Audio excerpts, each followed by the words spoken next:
तो अभी इसके अंदर ये है हमारा एक CPU साइड, क्योंकि USOC1 जो यहाँ पे दिख रहा है, और ये है हमारी रैम, और इस तरफ पे हमारी बैटरी है।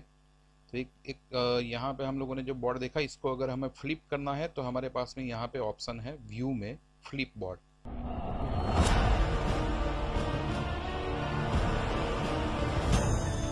यानी कि अभी ये वोल्टेज हो गए ऑलवेज ऑन वाले वोल्टेज।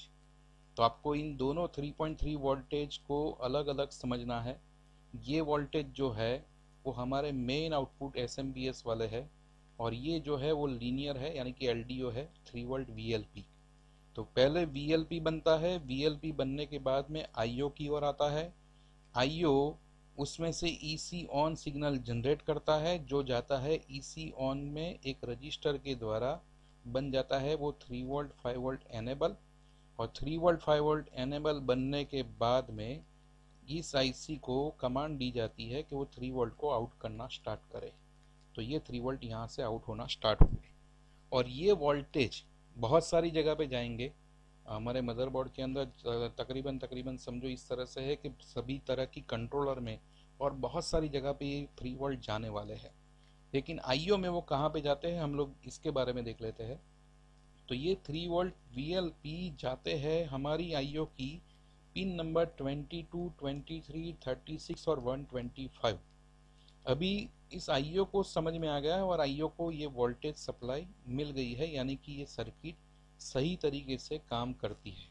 अभी सही तरीके से काम करती है यानी कि 15 नंबर की पिन, वो 15 नंबर की पिन से एक पावर गुड सिग्नल आउट होता है, जो इस 3 और 5 वोल्ट का PG बनता है। आप लोगों ने पहले की ICO के अंदर देखा होगा कि IC में से पावर गुड निकलता है जो IO की ओर जाता है, लेकिन इस मदरबोर्ड के अंदर इस तरह से बनाया है कि जब ये 3 वोल्ट आउट हुआ, इस वोल्टेज को IO ने डिटेक्ट किया और ये सही तरीके से पाया गया, तब जाके इसने 15 नंबर की पिन से, ये आपको दिखाई दे रहा है कि 3 और 5 वोल्ट पावर गुड के तौर पे इस IC को जा रहा है। इस IC को जैसे ही वो पावर गुड मिला, यानी कि IC फंक्शन में रहेगी। तो इसका एक पूरा एक साइकिल है। तो जब कभी भी आपका 3 और 5 वोल्ट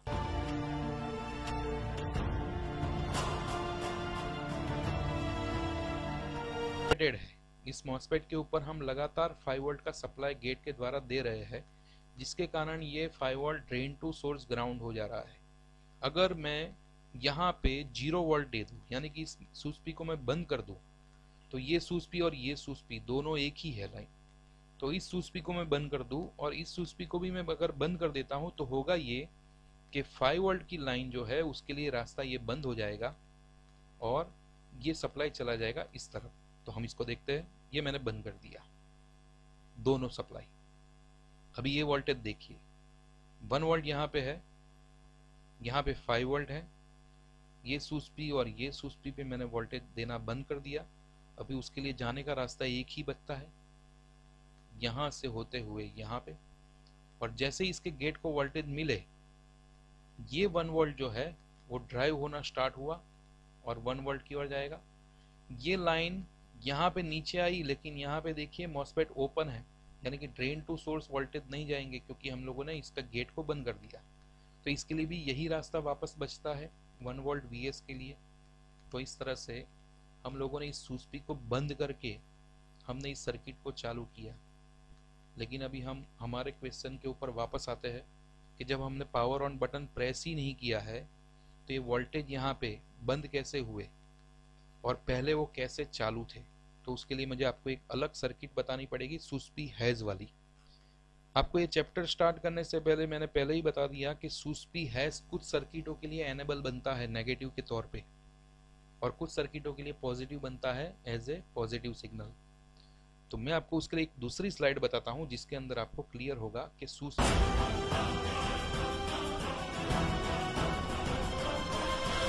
ऊपर आता है तो वो क्या करता है वो हम समझते हैं।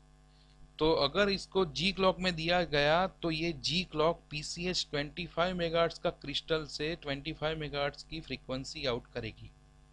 लेकिन G क्लॉक हमने यूज नहीं किया है इस मदरबोर्ड में।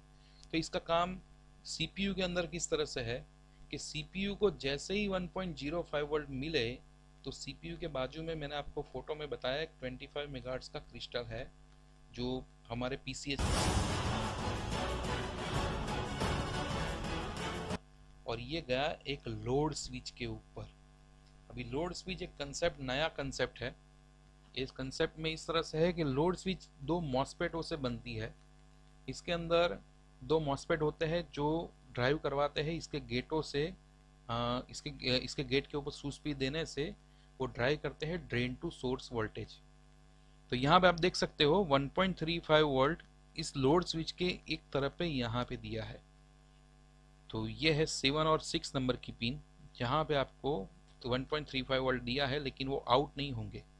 उसके बिल्कुल ऑपोजिट उसका आउटपुट होता है। ये लोड स्विच का हर एक लोड स्विच में ये कॉमन होगा। 3.3 वोल्ट और 5 वोल्ट के लिए भी ऐसी लोड स्विच अभी आपको देखने को मिल सकती है। तो सभी लोड स्विच का कंसेप्ट एक ही तरह से है और इसको मॉसफेट के जैसे ही हम चेक कर सकते हैं। आपको उसके गेट को ट्रिगर करना है, ड्रेन टू सोर्स आप चेक कर सकोगे। तो देखिए यहाँ पे ये कैसे स्टार्ट होगा। हमें मालूम है सूसपी इसको देने के बाद में ही स्टार्ट होगा। ये है हमारा सूसपी।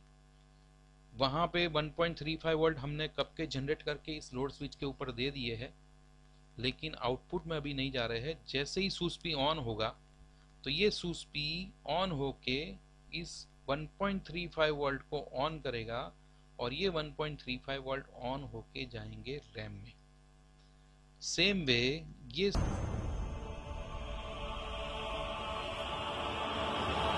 3.3 वोल्ट के लॉजिक सिग्नल को समझ रहे हैं तो, या फिर एक डिवाइस ऐसा है जो 1.8 वोल्ट को समझ रहा है और एक डिवाइस ऐसा है जो 3.3 वोल्ट को समझ रहा है, तो उसके लिए ऐसी एक आईसी लगेगी। तो हम इस आईसी को समझ लेते हैं कि आईसी का काम क्या है और उसका लोकेशन कहाँ पे है। हम जिस बोर्ड के बारे में अभी चर्चा कर रहे हैं उस बोर्ड के अंदर उसका लोकेशन है, ये है U54। लेकिन इसका CPU और इसकी IO दोनों 3.3 वोल्ट को समझते हैं, इसलिए इस आईसी को यूज़ नहीं किया है, लेकिन यहाँ पे ये यूज़ किया है। यानी कि हमें यही यूज़ देखने को मिलेगा इस मदरबोर्ड में। तो इस आईसी का काम क्या है उसको बेसिकली पहले समझ लेते हैं। ये है एक TXB108 का एक लेवल ट्रांसलेशन सर्किट। इसको हम बोलेंगे एक लेवल ट्रांसलेटर। लेवल ट्रांसलेटर का मतलब ये होता है कि 1.8 टू 3.3 या फिर 3.3 टू 1.8। यहाँ से 1.8 का कोई भी कंट्रोलर है, फॉर एग्जांपल ये CPU है और ये सिग्नल आउट करता है 1.8 वोल्ट का, ये आईसी ये करेगी, ये 3.3 वोल्ट इसको दिए जाएंगे, ये आईसी ये करेगी उस सिग्नल को ट्रांसलेट कर देगी और 1.8 वोल्ट को बना देगी 3.3 वोल्ट का लॉजिक हाई, और वो दे देगी जो सिस्टम 3.3 को समझती है। वैसे ही यहाँ से 3.3 वोल्ट आउट हुए और ये डिवाइस जो है वो 1.8 समझता है, तो इसको ट्रांसलेट करेगा इस 1.8 वोल्ट का यूज़ करके 1.8 में। तो यहाँ पे आपको ग्राफ से भी दिखाई देगा इसका एम्पलीट्यूड कि एक प्रोसेसर है जो 1.8 वोल्ट का आउटपुट निकालता है एज ए लॉजिक सिग्नल। ये